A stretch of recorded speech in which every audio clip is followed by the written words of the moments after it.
ملک بھر میں یوم پاکستان انتہائی جوش و خروش اور قومی جذبے کے ساتھ منایا جا رہا ہے۔ یوم پاکستان کے موقع پر دن کا آغاز وفاقی دارالحکومت میں توپوں کی سلامی سے ہوا، جبکہ شاعر مشرق علامہ اقبال کے مزار پر گارڈز کی تبدیلی کی پروقار تقریب بھی منعقد ہوئی۔ یوم پاکستان کی مناسبت سے مرکزی پریڈ ایوان صدر اسلام آباد میں ہوئی، جس کے مہمان خصوصی صدر آصف علی زرداری تھے۔ وزیر اعظم شہباز شریف، مسلح افواج کے سربراہان، غیر ملکی سفیر اور وفاقی وزراء بھی پریڈ میں شریک تھے۔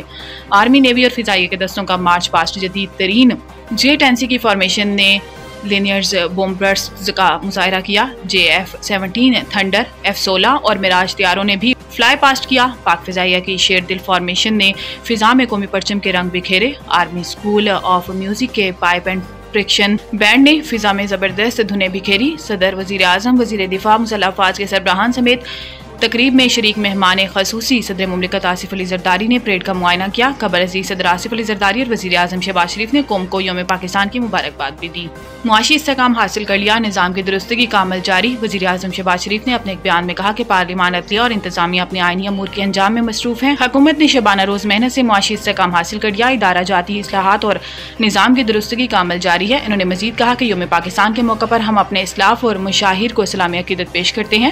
قرارداد پاکستان لازوال عہد کی تابندہ دستاویز ہے۔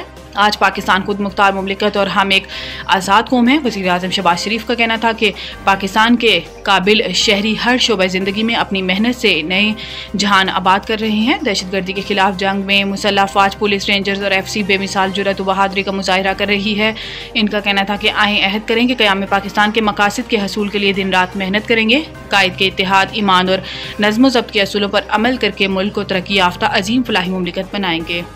جنگ افغانستان اور پاکستان کے لیے مفید نہیں، سربراہ JUI مولانا فضل الرحمان نے کہا کہ جنگ افغانستانی اور پاکستانی کے لیے مفید نہیں ہے۔ نجی ٹیلی ویژن چینل کو انٹرویو دیتے ہوئے مولانا فضل الرحمان نے کہا کہ جنگ افغانستان اور پاکستان کے لیے مفید نہیں۔ اگر ہم جنگ کے لیے آگے بڑھ رہے ہیں تو قدم روک لینا چاہیے، جامع حکمت عملی کی طرف جانا چاہیے۔ سربراہ JUI نے کہا کہ پاکستان سے افغانستان جا کر 20 سال تک لڑنے والوں سے بندوقیں واپس لینے میں افغان طالبان کو بھی مشکلات ہیں۔ ان کا کہنا ہے کہ اس کام کے لیے وقت چاہیے، اس پر اتفاق رائے ہوا تھا، معلوم نہیں آج ہم نے معاملہ کیوں بگاڑ دیا۔